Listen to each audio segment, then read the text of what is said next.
Here to talk about all of this is our friend from Good Morning Football, and he also dabbles with Fox Sports as well. Our friend Peter Schrager is back here on the show. How are you, Peter? Hey, Rich, I'm doing great. Happy Monday. Happy Monday to you. What's the deal with the Deshaun Watson trade as you know it, as we're all sitting here right now on this Week 7 Monday?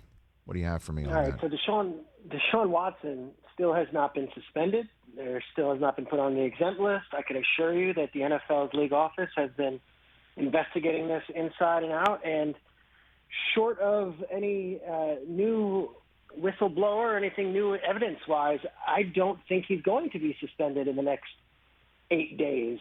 Not going to be put on the exemption list in the next 8 days, meaning technically if he was traded tomorrow, he could play on Sunday. The question is there a team that has the appetite to take on the unknown? So Miami has long been the rumored team, not because of Houston's desire to trade him there, and not because of Miami sending out leaks to the media saying as much. They've been the long rumored team because apparently Watson has a no-trade clause, and that is a destination that he would look fondly upon.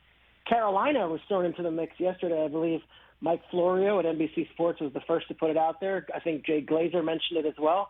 And now we're going to follow suit and say we've heard rumors of that. But that goes all the way back before the 22 civil lawsuits that Carolina was in the mix.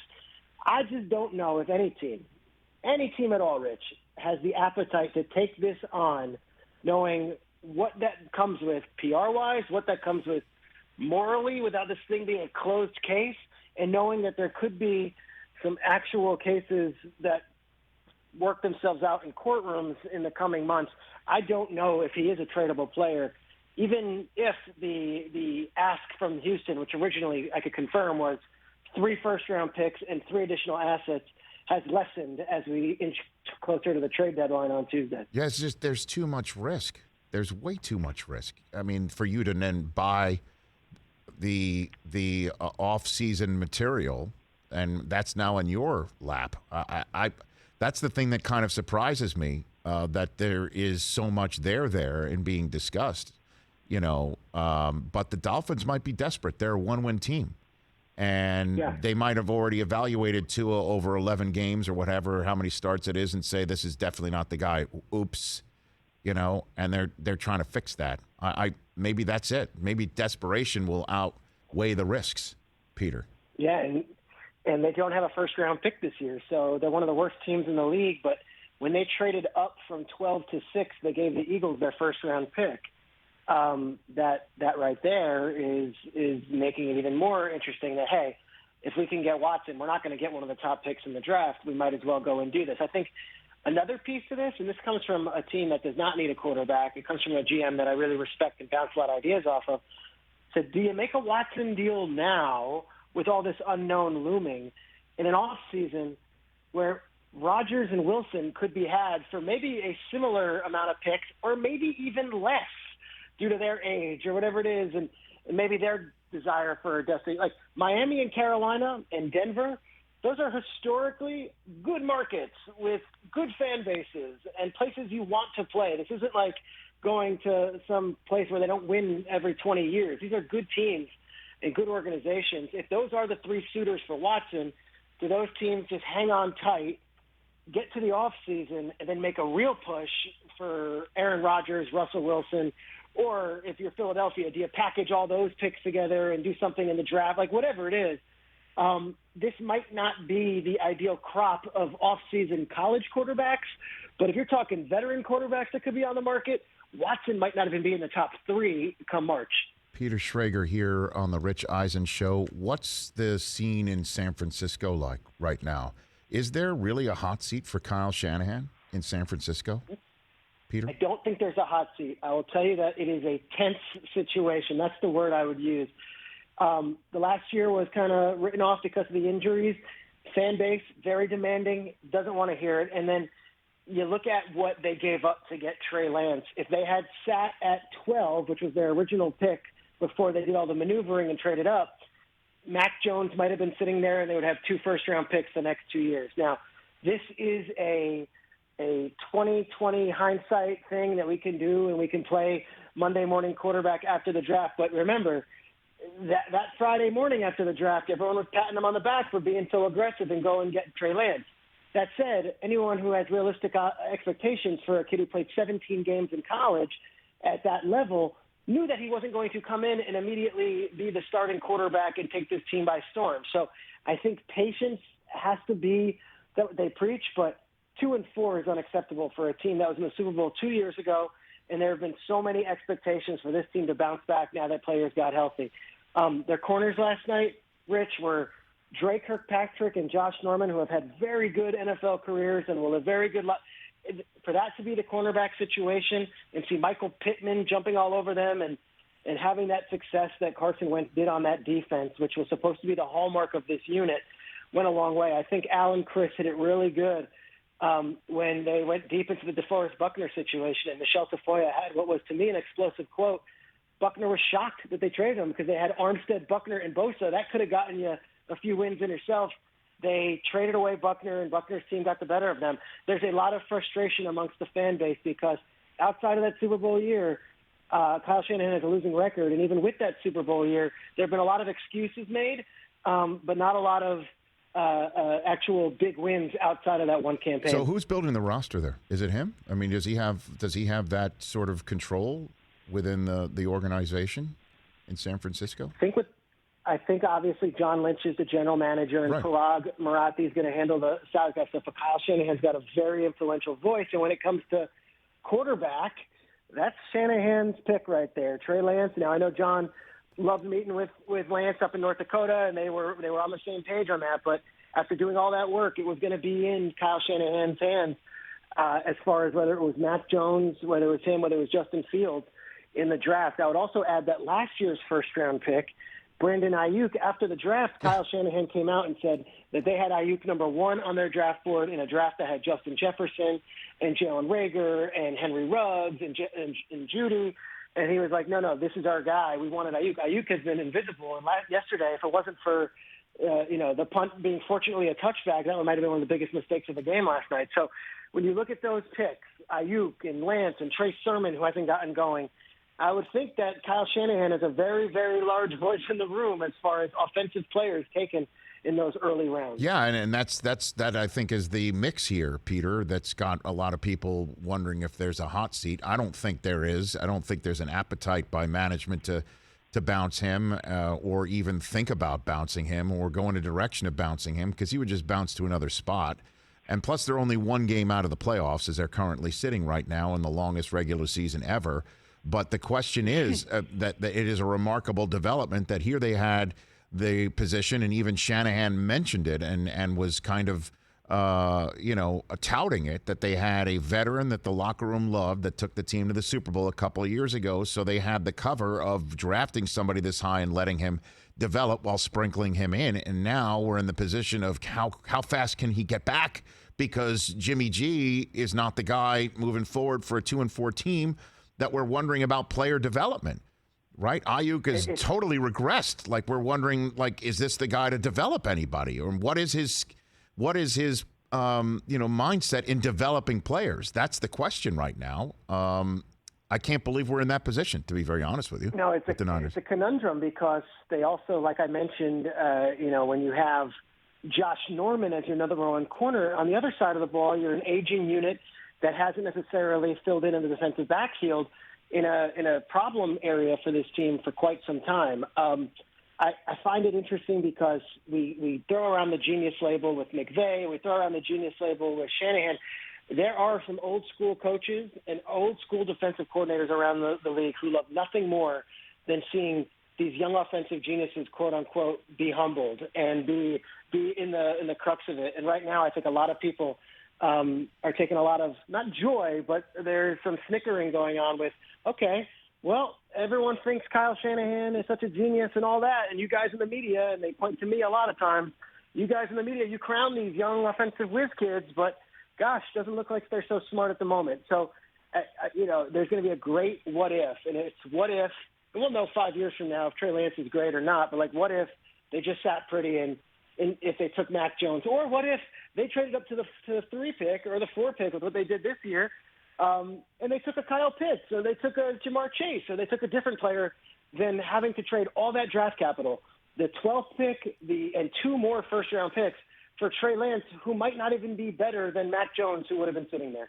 Peter Schrager of Good Morning Football, NFL Network, Fox Sports, so much more right here on the Rich Eisen Show. What's the Chiefs out? Where do they go from here? Because, you mentioned there's some other coaches, old school coaches around the league are like, we love showing that the emperors and the offensive guru emperors have no clothes on in San Francisco, et cetera. But Andy Reid is an old school guy, and now this offense can't move the ball worth a lick, can't hold on to it, and definitely can't stop it. So what's the Chiefs out from here on out? Yesterday looked really alarming, Rich, because they really did not look like they had any juice or any mojo. I think if you watch the NFL as close as you and I do, and we live and breathe it, and we love it so much, even if you're not a Chiefs fan, there's this feeling of excitement when they're on the television, when it goes to them on the red zone. You know that there's going to be something special.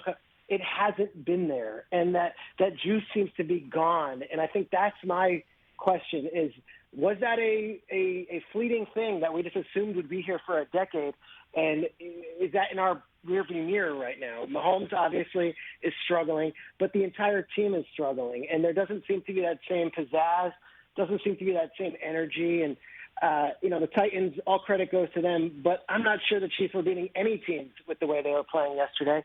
And for the first time in my time covering the game, and that's probably 15 years as close as, people are wondering, okay, well, what's Andy doing Monday to Friday with this team, because they're coming out flat week after week after week. So I think the Buccaneers smacked them in the mouth in that Super Bowl, and I think a lot of people just assumed they would lick their wounds.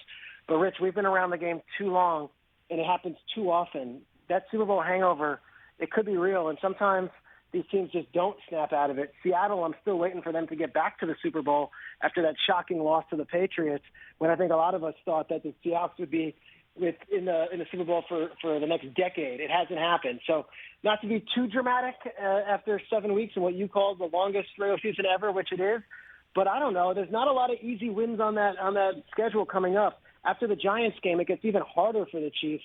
And I'm not sure this is going to be such a no-brainer that we'll see them in January. So much to talk about here with you, Peter Schrager. So a few more minutes left with you. Let's talk about a team that is surprising everyone right now, and an offensive guru at the head coach, the Cincinnati Bengals. How for real is this team, do you think, Peter? I think very, very real.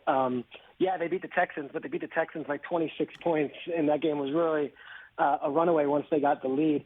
I love what Steve Keim did this offseason, the general manager, in that he very deliberately saw a need for this team, and I spoke with him at length over the offseason, and I kind of came at it with a cynical view, and maybe I shouldn't have. I'm like, J.J. Watt, A.J. Green, is this retirement community or what is this? And we spoke in August when I went there for our Back to Football stuff for the NFL Network, and Keim was like, no, we looked at each room and we thought, can we get a little better here, a little better there, but also who's the leader in the locker room, who's the leader in that position group. So you go up and down the roster. I think, Kyler's having its MVP year. I don't think it's any coincidence that Colt McCoy was added and has been a real good voice and sounding board for him.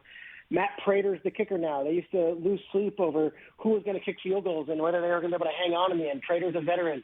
You go right down that list, Rich, and it's J.J. Watt, it's Chandler Jones, it's Rodney Hudson, it's A.J. Green. These are guys who have done it in the league. And, yes, Kyler is going to get the headlines, and DeAndre Hopkins is going to be special. He always is. But they are built as a team, top to bottom, with young stars bookended by veteran talent. And that was very deliberate by the front office. Kingsbury's doing a nice job, and Kyler's having an MVP candidacy. But what they did this offseason to add those voices that are really replacing Larry Fitzgerald's voice, which was so omnipresent for the last 16 years. I think there's a testament to that with how you build a roster. And, hey, when this happens, when this goes wrong, who is going to be that veteran voice that will lend some wisdom and some I've been there before? J.J. Watt and A.J. Green have been really good players, too. It's not just what they do in the room and the position groups.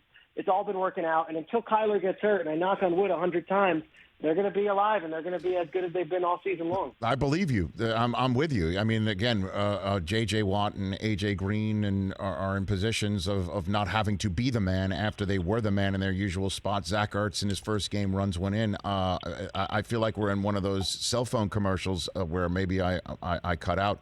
I said Bengals, not Cardinals. How for real are the Bengals? It's all good. So I'm an offensive guru. I know that. So is the Bengals head coach. So how for real are the Bengals, Peter? Can we take two? Can we try that again? It's all good. It's all good. It's all good. Gosh, yeah. Some egg on my face. No, it's all good. They came into that game and saying CBS. Interesting. 17% of the country got a 4-1 Bengals team versus a 4-1, whatever the records were. Only 17%. I think that kind of gives you a litmus test on what the country was thinking about the Bengals beforehand. Most of the country got Chiefs Titans nationally, and I don't think we're ever going to deal with that again this season with the Bengals. They're really fun. They're really good, and that game was up in the air. In the second half, they went into a place where they have been really bad the last few years. Lamar obviously has never lost to the Bengals. We talked about that all week long. And they smacked them around. They put up 520 yards of offense in Baltimore, in the bank where they don't lose. The Ravens very rarely lose regular season games there. I think that was a testament to them, but also a kind of coming out party for the Bengals as a team on a national level, saying no more, give us the third crew on CBS. Give us that number one crew. We're worthy of it. And if not that, give us the number two crew. I think that stuff still matters. It still gives you a chance to see what kind of the networks and the league thinks of these teams.